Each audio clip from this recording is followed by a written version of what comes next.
For nearly 50 years, abortion has been a constitutional right afforded to every woman in America. On Wednesday, the Supreme Court will hear arguments in a Mississippi case that challenges the precedent of Roe v. Wade. There's an entire generation of women who have never known a world without it. And yet, in a few months, in many states, women could face being transported back to the period when they were made to endure back alley abortions in unsafe conditions, sometimes resulting in sickness and even death. Sensing that this was a very real possibility, Congresswoman Barbara Lee of California, joined by two of her Democratic colleagues, recently shared her own deeply private and personal reproductive journey. I'm compelled to speak out because of the real risks of the clock being turned back to those days before Roe versus Wade, to the days when I was a teenager and had a back alley abortion in Mexico. Now, I was one of the lucky ones, Madam Chair. A lot of girls and women in my generation didn't make it. They died from unsafe abortions. On Wednesday, a majority conservative court, itching to turn the clock back, will hear arguments about that Mississippi law that prohibits nearly all abortions after the 15th week of pregnancy. Many suspect that the court could deliver a disingenuous decision that would gut the constitutional right to abortion while preserving it in name only. Because, let's face it, some of these folks lack the courage of their convictions. And I'm joined now by Congresswoman Barbara Lee of California, co-chair of the Congressional Pro-Choice Caucus. And Congresswoman, thank you so much for being here.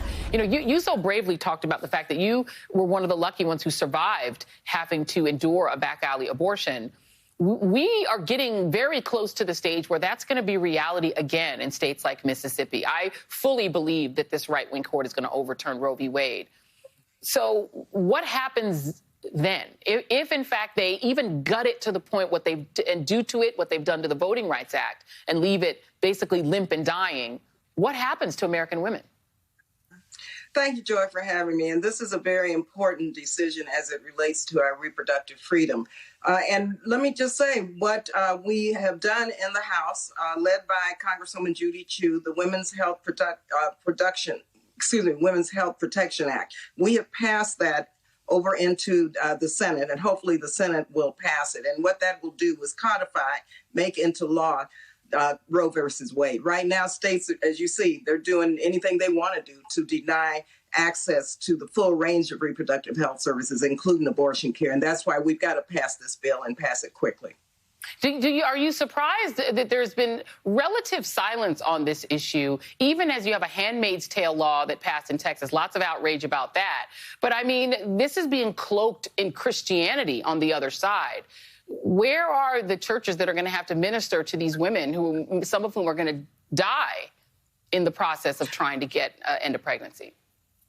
And, you know, this is about, Joy, about one's own healthcare decisions.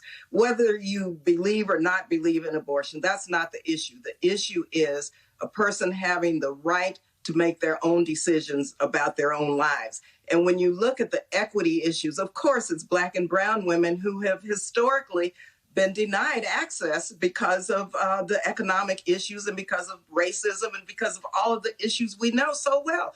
And so everyone needs to step up regardless and just say women, people of color, low-income people, everyone has the right to make their own healthcare decisions. And that should not fly in the face of anyone's personal opinions or values.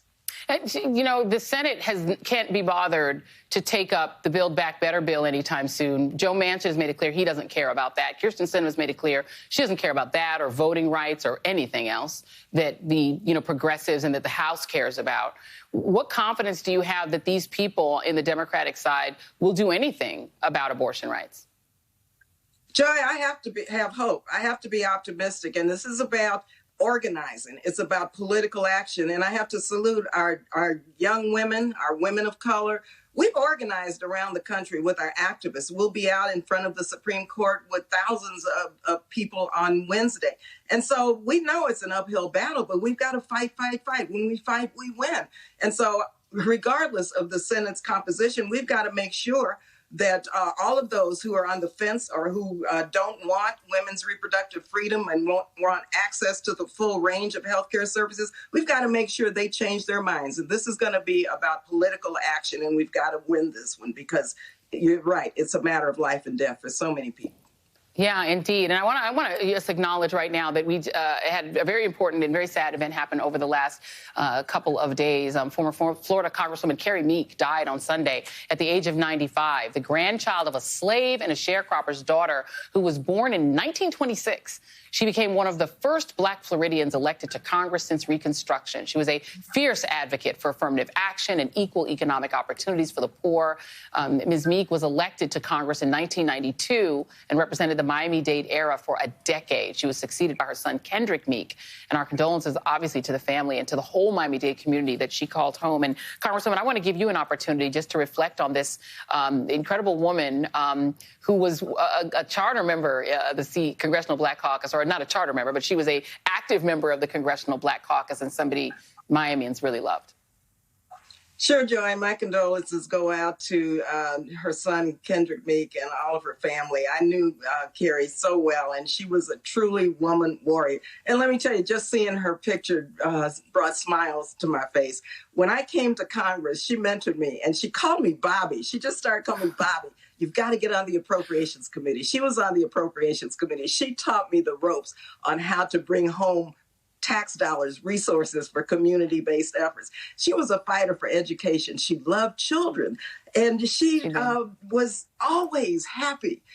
But she was fighting as she was happy. She was very optimistic. She was a fighter for voting rights, for civil rights, for women's rights, and I miss her. Look at her. I mean, she was a beautiful woman, and in fact, she loved clothes. She loved to travel. And she was there. She was present for each and every issue, and she delivered the resources to her district, and she taught sure me so did. much. I lived there for a long time down there, and I can tell you she had a soft voice but a strong spirit, and she got things done. Yes. Our condolences. Thank you so much, Congresswoman. Really appreciate you, Congresswoman Barbara Lee, because you get it done, too.